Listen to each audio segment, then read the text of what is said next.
I would pass now the word probably to Claudia, because you're the next one on my screen, so let's hand over. Thank you, Jorgos. I'm working on the DEL4ALL project, and I met many of you already. I'm working for 3CL, and I'm based in Malta. And I was one of the responsible person to develop the research agenda for DEL4ALL. I'm very happy to put that document in the chat if you didn't see it yet. And now we are trying to continue this work to come up with some kind of policy recommendations and identifying if there are any best practices which we could use in education, which probably the answer will be no. So I will pass the floor now to Ashlyn to talk about this part. Was it me next? Okay. Yeah. Hi. Yes. My name is Ashlyn Kard. My pronouns are she and her. I work at UAU in the UK, and yeah, I guess so.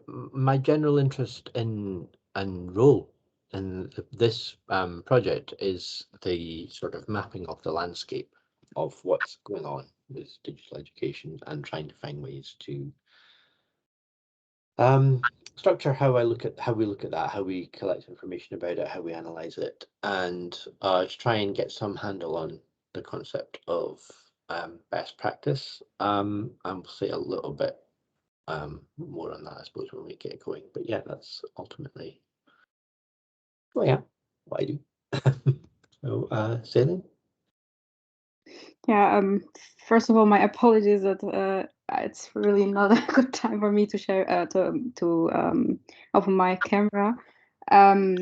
But yeah, I'm also working with Fraunhofer Fit and supporting Georgios in the DEL4ALL project. But my background is with computer science, and I am pretty much involved in the blockchain projects within Fraunhofer Fit.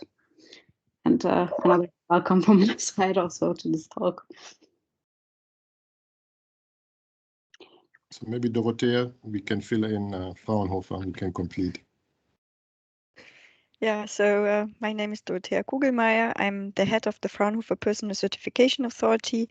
We are certifying people who, before coming to us, have participated in trainings within Fraunhofer and then come to us and do an assessment and get a certification if they pass the exam, of course. And I'm quite interested in everything concerning professional training and assessment, of course, and therefore I'm quite interested in what you are thinking about training, professional training, and so on, and especially in everything what deals with possibilities of technical assessments, for example, or technical help for training in general.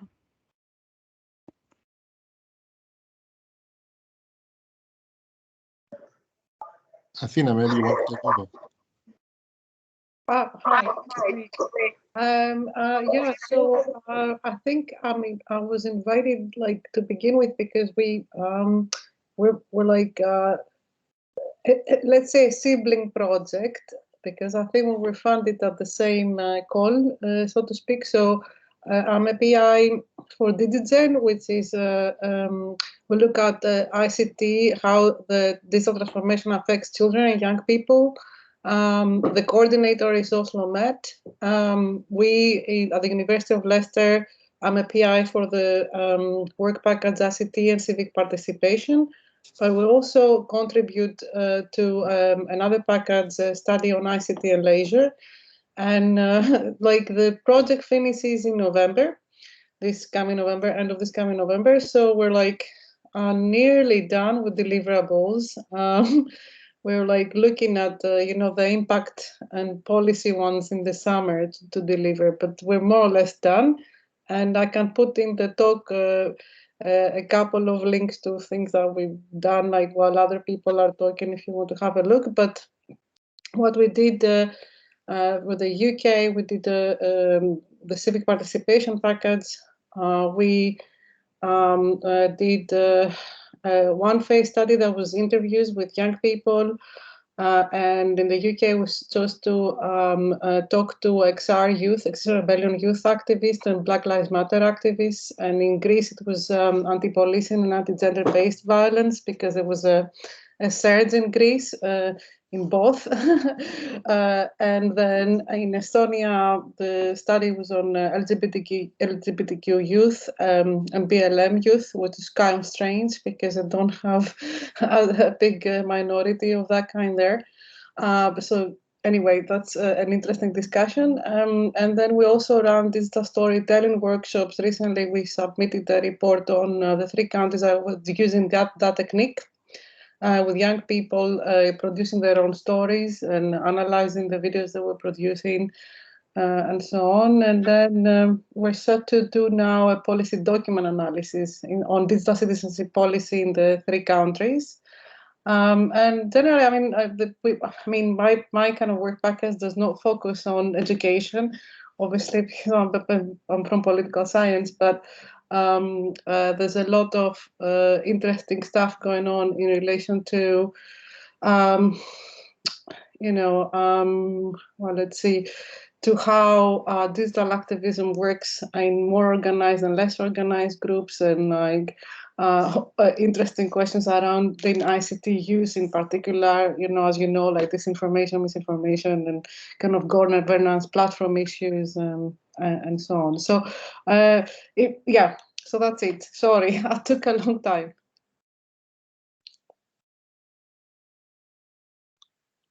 Ram, maybe your opportunity now. Please introduce. Well, thank you, Georgios. Appreciate it. I'm jumping in cold. I have no context to this. The way I got introduced to DEL4ALL was through Alex. So Alex and I were in a program organized by ASF Lab. I don't know whether any of others have been involved in that or not. So that's how I got involved. And then I have shown an interest in this space, but I have not actually done any work. Currently, I am working as a professor and vice dean at OP Jindal Global University in India. And we have been trying to innovate in areas around use of AI. It's a social sciences university. There is no tech and science background in that university. So we are trying to incorporate some of those new enabling technologies, use of AI in proctoring and things of that nature. We are also, I personally have interest in the areas of use of emerging technologies, whether it's blockchain or AI and others in the field of higher education. So some of my research will be focused on that, though I have not created any kind of substantive outputs. But so I would probably think that this is going to be more of a education and lessons for me, and then I can contribute in terms of any other areas. Most recently, I'm also working on a grant proposal work that we won with Nottingham Trent University, and so we are working on trying to figure out as to whether we can apply some of the digital technologies and programs in specific areas in India, specifically targeting girls, and seeing how we can promote that. And so that's an exercise that we have undertaken from a research perspective, specifically use of AI and machine learning and such, and whether we get into the remote parts of the country, how effective it's going to be. So there are a few areas of research that I'm focusing on as it relates to the use of strategic technologies in higher education. So I'm hoping that I learn a lot from you folks, and happy to share my experiences as well in terms of what our university is doing in the use of AI for proctoring and other things as well. Great. Thank you. Thank you, Martin. Please. Yeah, thank you. I'm Maarten van der Kamp. I'm the Director of Education for EIT Food. We're the largest innovation ecosystem in the food system, sort of around the food system. We're funded by the European Institute of Innovation and Technology, and so our remit is very much in Europe. And my reference here comes from Doro, who was very kind to make the suggestion to join in. Doro and I have been working together on professional education, professional certification for the food system, particularly looking at innovation skills. So everything that we do is around innovation and entrepreneurship skills. We've got programs that are mostly targeting postgraduates, so master's, PhD, and then professional education is for us a very important one, but we're now also looking at how to open up vocational education and training as well, all around the innovation skills in order to support food system transformation. We are a public-private partnership, and so we work a lot with both industry and industrial partners and sort of entities like Fraunhofer, and we do a number of different things. The bit that I'm responsible for is education, and so my interest here is really to always think about what are the next steps in the teaching and learning practice. How can we move that needle forward? How can we actually create transformation in our partner entities to make sure that we get more sort of more relevant content delivered to the learners in the most engaging ways, while retaining a lot of sort of the robustness or bringing in robustness in, for example, extracurricular teaching and learning or in degree program learning. Great. And Vera? Yes, can you hear me? Perfect. My apologies for being late again. It's very nice seeing you, Ram, again.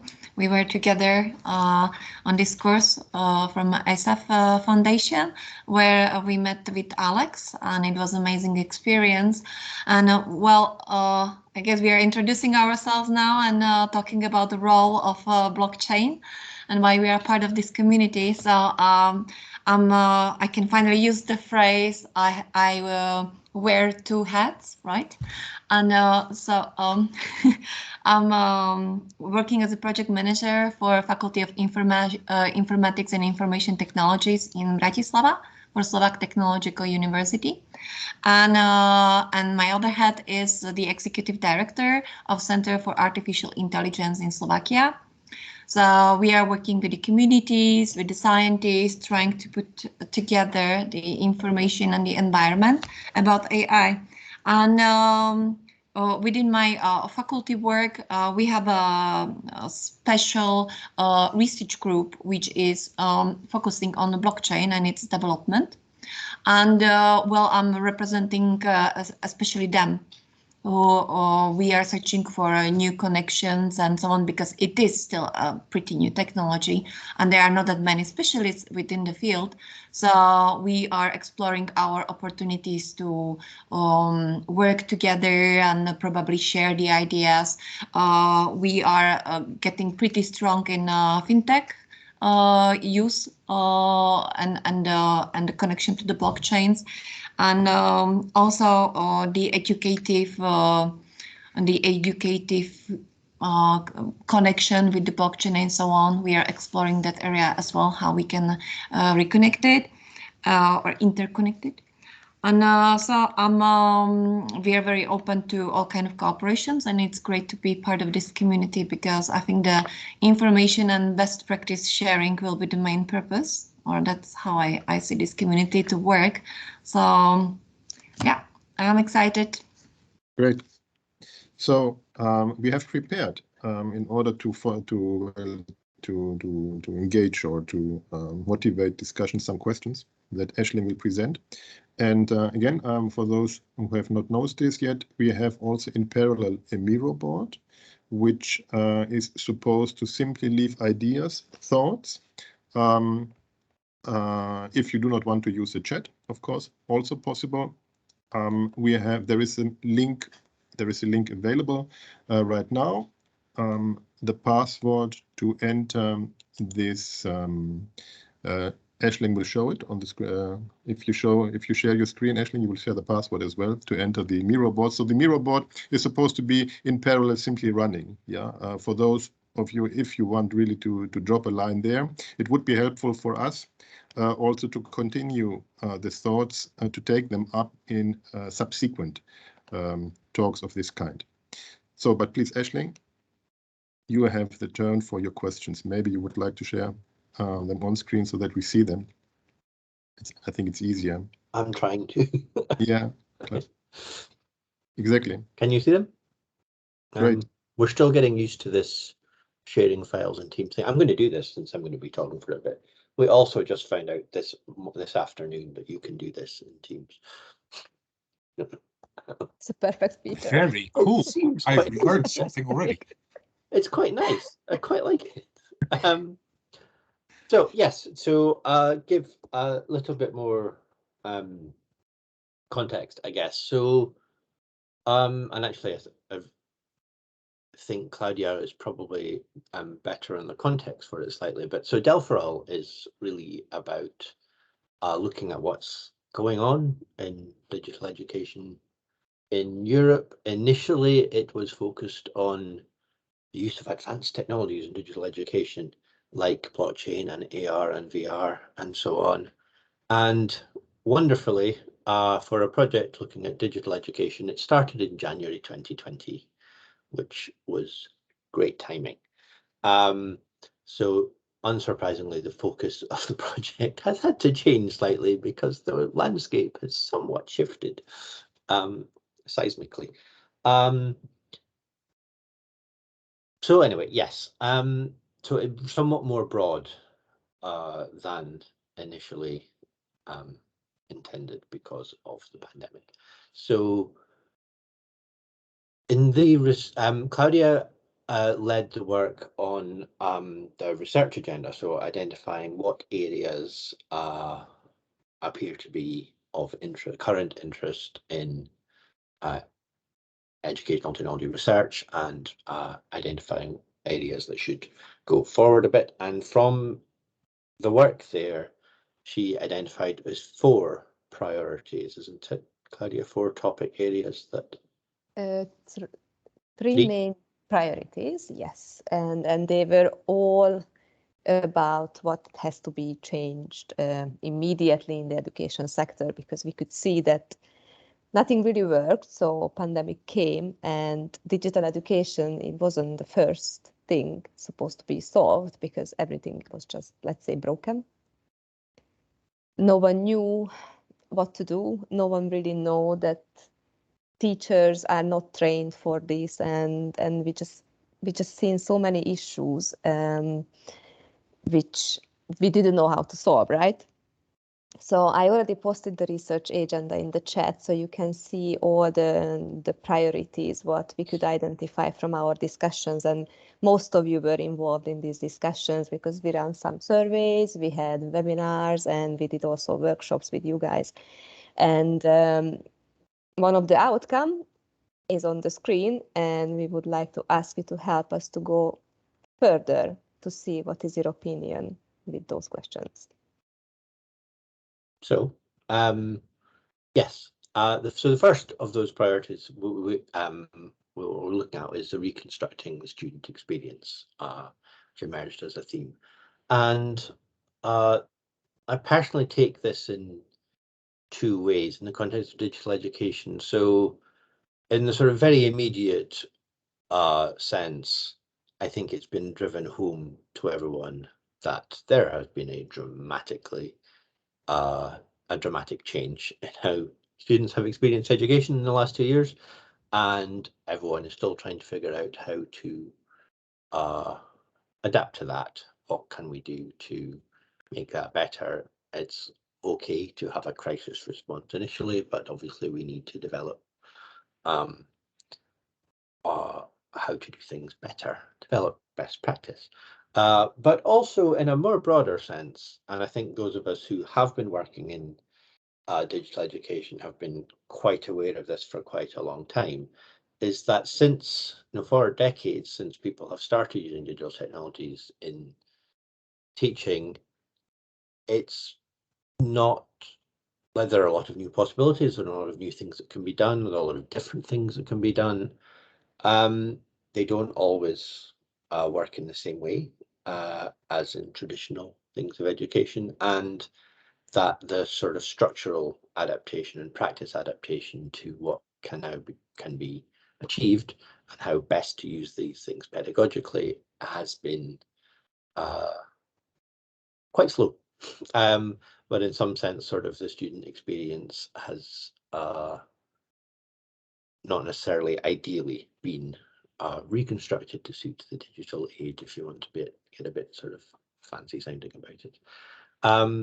So in terms of that, so we're looking at educational best practice, and I think the question that I'm most motivated by in this is less about, okay, what's a good technology to use, because that seems to be how a lot of people approach it. There's a certain element of technological utopianism in things of, oh, well, this shiny new thing is going to be wonderful and we're going to be able to solve educational problem with that. And that's not how it works. It's never how it works. So what I'm interested in is less what's a good thing to do and more the process of how do you figure out best practice? What do you do to explore that? And I mean that in the very broad sense in terms of any context, however your contact with education is, whether it's as a researcher, as a teacher, as a learner, as someone setting policy, anything. So how in the digital context, I guess, so how do you think about best practice? And that's the sort of general topic I think it would be nice to talk about, would be interested in.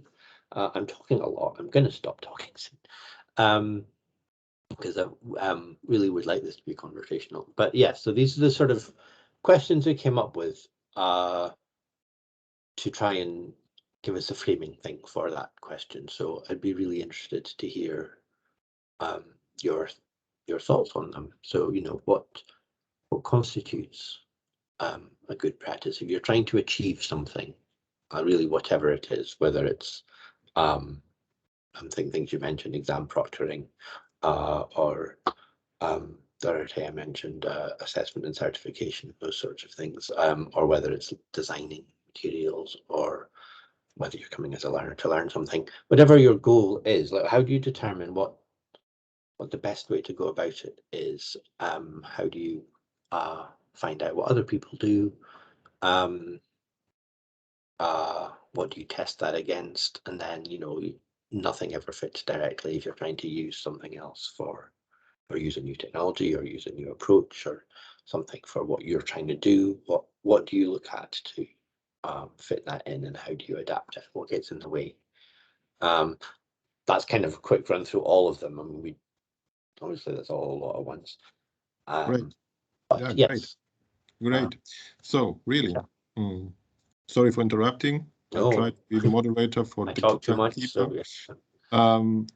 Yes. So interesting. Somebody who wants to start. Really in a kind of based on own experience, of course. Yeah, we are not looking for general things, but really own experiences. So anyone welcome to start? Also, if you start by saying, Ashlyn, you make no sense, what do you mean? That's also a perfectly good thing to start with. Can I start? Because we just actually submitted project, one of the many, again, hopefully it will be successful, which presents the special platform for education, which I think is kind of like a good case for this case of discussion, because what represents and what determines the best practice is actually we started with the barriers, what we saw, where are the problems, and that is usually the time. And then the pandemic came, which actually showed us that there is a huge space to use online environment. So that was kind of like overcoming the barrier, and it opened up new opportunities. Everybody's talking about it. It's nothing new. And so we came back to this older idea which we had, which is the platform where you, right now we are exploring the students. We want to increase the number of students at our university. We want to increase the quality of the students because we feel that the quality, their quality for the preparation is decreasing. And so feeling all these problems and the barriers, we came with the solution of like reviving this platform where you as a teacher would put in your content of your subject, for example, the math for third year of the high school students, and you are actually teaching them different way. You don't give them the book like, okay, here, read the book and we will do some exercises, but you are asking them questions. Then you put into the system, into the platform, the series of the questions, and you help them to search for the answers. You are directing them, you are mentoring them, which is kind of like changing the paradigm of teaching and of educating students. And then on top of it, it will allow to share between the contents of other teachers. Like the more information you put into the platform, the better cross-reference you have and so on. And so we are thinking like this, once we are trying this platform on some pilots, then we will develop a best practice kind of feedback. So all in all, I think it is just about the order of different stuff. Like we usually start with like, okay, what we cannot do, where do we feel are the limits, where is the problem, where is the usual pain, and then we are going actually all it comes down to basic elevator pitch, like what we cannot do and how are we going to solve it and what do we have in our hands to solve it. And so I think we are like moving kind of organically from there. So that is our approach, and it seems to be actually the one which is working the best for now, for our team at least. So I don't know if that offers any answers to your questions. That's all. It does. It's fascinating. Ram, you have your hand up. So just picking up on what Vera just mentioned, I think there is, over the last almost 2 years, the last 3-4 semesters I've been teaching online. I live in the US and my students are in India. And so we have gone through, the whole, the trials and travails of, teaching online with our students. And now that we are back in campus, there are some of those remnants of teaching remotely does, flow in as well. And then especially now that some students are in campus, some students are are sitting at their home and learning. And so this hybrid platform is definitely adds a different level of complexity. So what I'm going to, probably suggest right now, or even to think about, is only an idea. I don't have any, evidence, or I don't have any specific, empirical data points to say whether it work or not. But one of the things that I was, when I was grappling with the attention that is being paid by students, especially in higher education, maybe it will apply even to the K-12 students, is about how do students behave and operate when they are actually given a particular problem or a topic to learn, and what do they do actually, right? What actually nudges them to actually react and learn and respond to questions. Many times, at least in the Indian culture, is people don't even engage in discussions and questions. Only very probably 10-15% of the students in the classroom do that. So can we apply certain behavioral the theories around that, especially the nudge theory, in terms of identifying those behavioral patterns in students, to say, and personalize them to enable them to prompt them to start responding and engaging in discussions, engaging in questions, and then responding to other people's viewpoints as well, right? And so that obviously requires a level of complex AI techniques to be adopted to understand how these students are operating, because each student is going to be different. It is not about just focusing on those students who are failing, but it is applies to everyone, the people who are doing very well, and what kind of motivates them to actually respond, and what motivates them to actually engage in a discussion or complete their homework assignments, whatever it may be, right? So how do we do that at a personalized level, and can certain techniques be adopted, AI techniques be adopted that understands the individual's personal characteristics, behaviors, and what prompts them? Is it the socio-economic factors, or is it the parents? Is it the peers? What essentially motivates students? So I was just thinking about how do we make this?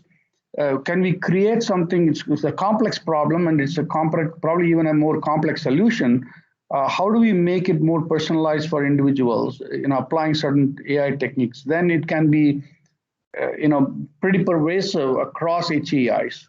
So I don't know, this is kind of related to that quote unquote best practices. So any thoughts, ideas, any kind of research that has been done on this area, I'd be happy to learn more about this in terms of applying nudge theories and techniques on behavioral patterns for students to understand what motivates them to be participative in class, learn, complete their assignments, whatever it may be, right? So that they can progress their own knowledge and learning. So I'll leave it at that. Great, thank you, Ram. Martin. Yeah, so for me, the transition was really interesting. So when I started at EIT Food, it was 2018, and I knew that at some point I was going to need to engage with our teaching faculty in all of our partner organizations in the transition towards digital learning. But they were still very traditional in nature. And so I put this onto, well, 23, 2024, that's when I'll be able to do something maybe. And of course, COVID brought that very much forward. So that was for me really the opportunity to see how do we do that transition. And so we organized a set of webinars to support our faculty. So we have about 50 faculty showing up to that on kind of how do you transform to sort of engaging content, teaching that online. And I had a discussion with them. And I think those discussions were very informative for me to that I now think about in any kind of program that we want to offer. A couple of criteria to determine whether or not something is, I think, best practice, or to some extent, to what extent we want to have it in our portfolio, yes or no. And so I think for me, a key one, and I think that connects with what Ram just said, is does the program offer a transition from pedagogy to andragogy? So really getting kind of learner-driven learning sort of going, because then that's already half of the battle won there. Does the student experience really change? Is there innovation in what is being offered? And I mean, that can be in a number of different ways. We had sort of various programs where there were experiments with gamification. And as long as gamification is a tool and it's underpinning and it's not a gimmick, then actually it can do interesting things. But does the student experience really change as a result of that? For me, the design that remains robust or enhances the robustness of the educational design, for me, is a key one. We also saw that, so we've got courses for the general public, and we run them on the FutureLearn platform. And so we've been taking, and that has got a very much a social sort of approach to learning. How can we actually use some of those insights to inform what we're doing with our more sort of curriculum-based or extracurricular type of courses for students and professionals and so on. But then the biggest one, I think, was an entire discussion that we had, which we called the wellies in the mud phenomenon. So in food systems, there are a particular kind of skills that are tacit. You can only pick them up by being sort of standing with wellies on in the middle of a field, smelling the soil, or feeling the soil, smelling the air, etc. And so that was where we had a big discussion about how do you sort of what are the parallels or kind of the transversals that you could work with in an entirely online world, because there is certain learning that you cannot achieve anymore. And so we really looked there at that translation of particular learning outcomes that you might want to achieve if you don't have access to that. So we had some of our faculty that was making the students whip up mayonnaise to talk about emulsification and so on. So there are certain things, but yeah, that's what you can do with sort of whatever you can find in your kitchen. But that for us was a really big prompt to think about this. And so now, for me, a key criterion is to decide whether or not we offer something online or face-to-face is exactly that really thinking about what are we trying to achieve with it, and what is the right modality to achieve that. So is that match between kind of curriculum and modality, and how do we rethink that, and that is actually an explicit strategic process rather than an implicit assumed kind of approach. Great. Just a suggestion, maybe we can stop sharing the slide. We know the questions now so that we see our faces. This probably is much more. Ashlyn, yeah, thank you. So I understand, right, that you used a kind of dialogue format in the beginning, initially, a dialogue format in order to identify objectives, and then more thinking about modalities, so mode of interactions. Just to understand, did you, in these talks, in this dialogue format, was it then sharing experiences or sharing examples in terms of make others understand about what, so does because everybody who joins into such a discussion, Martin, he brings also, I think, his personal experience with him. So no, actually, it started out as a more of a training course that sort of I and a couple of educators put together to support the educators in our framework. So it was basically a bit of a professional education that we put up there. And so this was really, we arrived at this as a result of some of the conversations that as the kind of the mini education team we had thought about, and kind of what were the questions that we wanted to ask. Then, of course, there were a succession of 3 or 4 different workshops. So once we had the feedback from the first workshop, then we could actually tweak on the fly what we were going to do in the rest.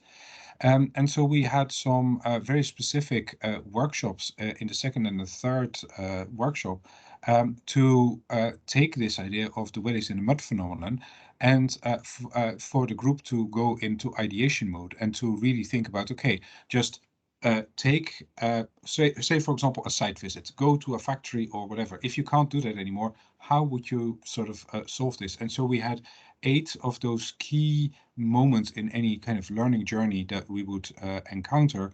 And so each of the groups took one of those to actually come back with some very concrete suggestions to feed that back, and and then we of course disseminated that sort of among our entire sort of cohort of educators that they could, and sort of disseminated it more widely.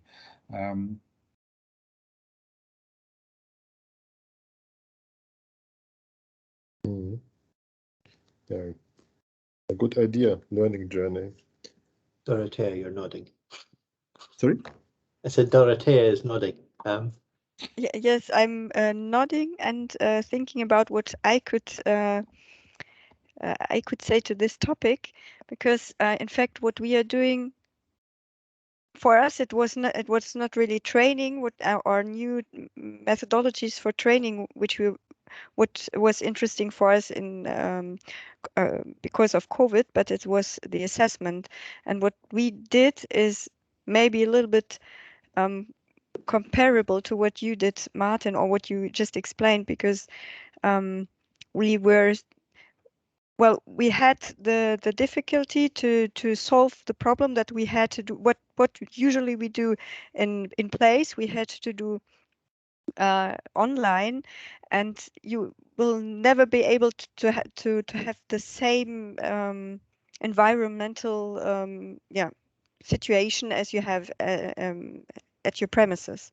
And so we started from looking for software for assessment, online assessments, and really we looked at everything, and then we tried to find out how we could prepare for a situation for the students which is most comparable to what we usually have in our when they come to our premises. And therefore I think it's a little bit, there are some parallels to what you just explained. And when I look at this from the retro perspective, I would say the most important thing is to know what are the requirements for what do I really want to, what do I really need in order to do the assessment or the training, and in order to find out about whether the students are able to show the learning outcomes, for example. Because what you are teaching is you are teaching in order to reach the learning outcomes, and what we are doing is looking whether they really reach the learning outcomes. So it's a little bit there's a parallel. And the most important thing then is that we have a look at the learning outcomes, and how can we make sure that we find out about whether the people really reach the learning outcomes, and what technology can help us in there. So we have to match both. And I think therefore, it seems to be quite similar what we did. Athena. Sorry, then we have all through. I'm a little bit confused about what we're meant to be doing. Sorry, can you kind of like reiterate it once again for me? The slow one, yes. Didn't want to overwhelm you. It's if from you maybe to transfer the idea. So this kind of discovery of translation. Probably that is I understood that it has a lot to do with a kind of, it's not only transfer, it's also kind of translation activity that you undergo in order to overcome a situation. You are not able anymore to continue with the face-to-face experience, and you search for a way to translate a specific, and this is exactly something, the specific to translate it into the virtual domain. So you have, on the one hand side, you have an objective in mind, you have a motivation in mind, and this in between, probably this is the in between to reach there. I think for everybody there was a lots of try and error in between, definitely. Yeah, so it was a kind of step-by-step investigation. And if we take it now in your domain, yeah, and not necessarily now with the learnings focus, but if we take this idea of translation, yeah, this kind of investigative approach, if you try to identify it a little bit further. So we heard before. Okay, I get it, but I cannot really talk to you about any teaching because I haven't done any since about 2019 December or so. So I can tell you the problems involving in translating what was supposed to happen in a physical setting to online setting. I can talk about that.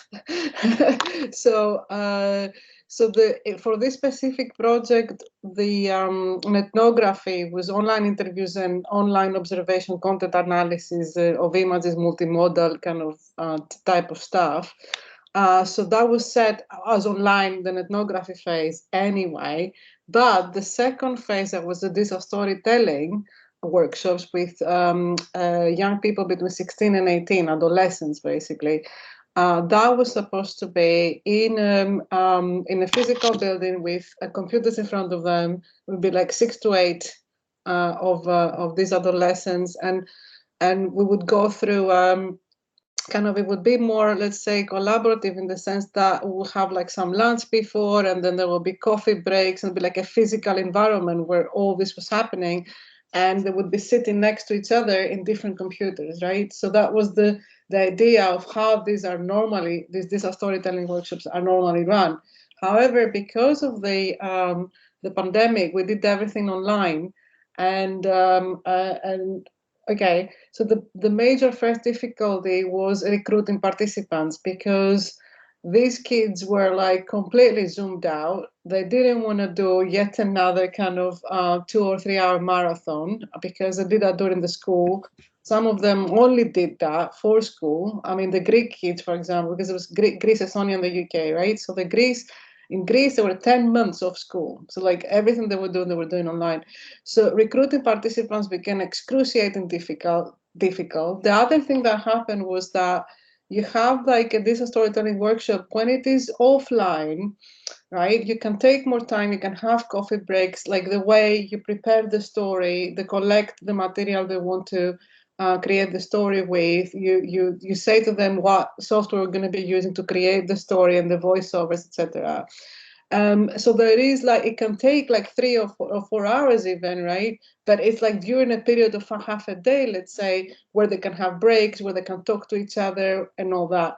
But when you're online, things have to happen fairly quicker, because no one wants to be online for so long. So we did it in 2 hours. It was like a very kind of strict protocol of what was going on, which can't take the fun out of things, because you cannot go down there and explore something. You have to go, okay, right, 20 minutes we're doing story setting, then story planning, then bring the images, then like you have to take this amount of time to create your stories and bring them back and share them like in 2 hours slow. So it's much more kind of, let's say, rigid and kind of striated in how you go about it, right?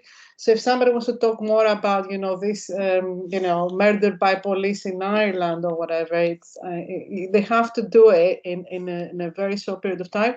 And the other thing that was very interesting in all that, like, because they were producing it and they were sharing it online, right? You had the problem of they were sharing, it was like a PowerPoint presentation, basically, like with a voiceover with images mostly, but also screenshots from social media or videos or whatever. And we chose PowerPoint because every desk school has a PowerPoint, basically. It was as simple as that. But we did the whole thing on Zoom. And what I think was happening there is because they were all separate in their own world, when like each one of them, right, when they were choosing the images to include and everything, and then they were on their own while they were creating the story to go back and share it with the group, so to speak. The collaboration you might have in a physical environment with everybody's in front of computers, but you can kind of talk to the person, like run around, see somebody else say something. So the more spontaneous, like working together to plan our stories and share our stories and all that kind of stuff was not there. There were no sharing food, there were no sharing ideas, except if it was their turn to speak or give feedback to a presentation they were given. So like, I think a lot of the kind of, how can I say, like, body language, like para-fatigue, whatever they call it, all the extra kind of like things that you will have in the human experience, being together, right, and coming together, was not there. So, and I don't know whether it would, that has an impact basically in the kind of experience these kids have, and then what data we collected from all the stories to then analyze them. So it was like, I have to say, because of the kids had these wonderful stories to tell. All actually the UK ones that I did personally was on racism.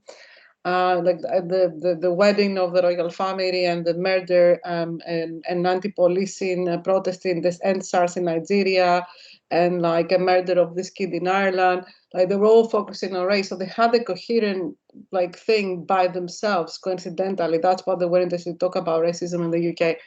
But then you have like other ways. I mean, in Estonia, they didn't come up with specific stories. That they came up their challenges about political participation. What were their challenges generally, like time, not enough time, or whatever.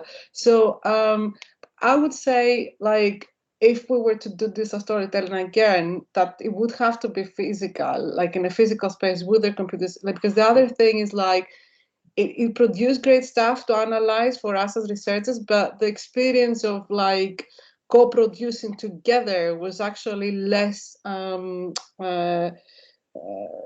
less of what expected, basically, and I didn't like that kind of element. So that's an experience from taking something that was supposed to be offline to online, if it's helpful in any way. Yeah, because it touches this tacit element, which seems to be really a challenge. Yeah, the co-productive ideation element. How to engage in this, Ashlyn, please. I just want to try and tie a few things together there, I guess, because I think what you just said, Athena, and what actually what several of you have said, in fact, thinking about it really is so about the sort of transition to online environments, and about how to recreate what you do face to face in some sense, or how to translate what you do face to face. Now I may have a slightly different perspective here. So the Open University has been a distance learning institution from its founding in 1969, 1970. Obviously starting initially with sending things by post and things on TV, but now largely online. And one of the things that's sort of come across over the decades of doing this is really to try and get away from the habit of trying to recreate the face-to-face experience, because things just cannot translate. And like you say, you don't get the leaning over to somebody next to you in a storytelling session sort of thing, or you don't get was the wellies in the mud? Was that the phrase? Yeah. Thing. So there's a limit to what you can do in recreating that. And I think one thing that came across to us in the last 2 years, so we've had an awful lot of attention, people saying, oh, this is hard. How do we do this? I've never really had to do distance education before. And I think one of the reasons for the Zoom fatigue has precisely been people saying, well, I give lectures face to face, so now I'm going to give lectures on Zoom, and now everyone's exhausted. And also I'm not seeing their faces, they're putting their cameras off. I don't know how engaged they are. Are they even there? You know, all this type of thing. We've had a lot of contact from educators saying, I'm really struggling to know what my students are feeling, whereas when I'm teaching face to face, I can tell that. And I mean, this is my personal stance on this. I think there's been a good way of thinking about it, I guess, is to perhaps try and get away from let's recreate what we do face to face, and deal with, as several of you mentioned, the actual affordances of what you're working with. I have because I like making people laugh. This has amused me since I first heard about it, which was a distressing length of time ago. When I was an undergraduate, the computer science department at the university I was at was Glasgow. I'd been working with a veterinary school precisely on let's call it a wellies in the mud experience. They had used haptic technology to create a virtual cow's bottom, which could try and recreate what it felt like to someone putting their hand inside, so that young veterinary students could experience what different conditions in a cow or a horse felt like without distressing a horse or a cow with inexperienced young vets, as an attempt, I mean, a highly over-engineered, highly over-technological attempt to have that Wellies in the mud experience. Which, I mean, I like the concept. I think it's good, and it does make me laugh, and it has done for 20 years. But also, I think it's kind of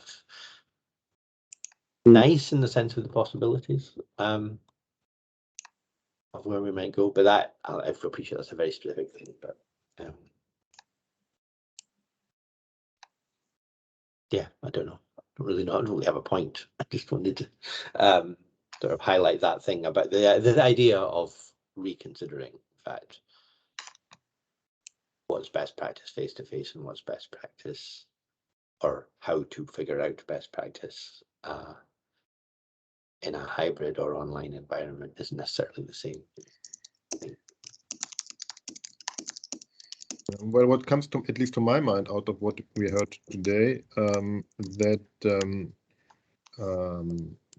the tacit element probably has been now, it has been highlighted now much more due to exactly the lack of experiences in this regard, and it might help. So the ideation element is probably putting so much focus on these tacit qualities that they become, well, they are realized really as tacit knowledge. Yeah. So trying to get the qualities much more tangible, although it is tacit, although it is something which you usually have difficulties to reach, to capture. You do them automatically. You have been now forced to investigate further and to make them really tangible, although it is tacit. So probably that is the best somebody can summarize, as if we are looking for best. Yeah, probably that is at least I take out of this session. So in this regard, it was for me really giving an insight. Yes, the necessity that this is something like that is required, of course, a personal experience, but what the qualities, the indicators for such personal qualities in terms of if we try to make them now accountable, yeah, to identify them, this probably has helped, in fact. Yeah, experiencing how difficult basically it is to make them understandable. Yeah, so to understand even the tacit dimension. Yeah, it's not about to replace them, but to understand how important they are for the learning experience. So it is basically this feedback, I think, yeah, this very traditional feedback element, which has been put now much more into focus if you try to look for something like that. That is what I take out of this session. At least it helped to me. That is what I can say. So extremely necessary to go back to these old principles, yes, of feedback loops. I think very, very old, sometimes overlooked understanding is how important feedback loops are. Yeah, and exactly this type of ideation processes. Yeah, reflection. Yeah, thank you. Helpful. Yeah, so we are almost in time. Thank you for joining. Yeah, thank you. It is a format. It is a format without without limits, without rules. Everybody can say what. So if anybody of you wants to say something, please, before we leave. Otherwise, next week it's an opportunity to meet again, and of course on 17th. Ashlyn, Claudia, Celine. Same time. Same, yes, exactly. Same link, Thank you. Thank you very much a pleasure, and look forward to the next conversation. Great. Thank you. Thank you. Bye. Bye. Bye, everyone. Thank you for joining.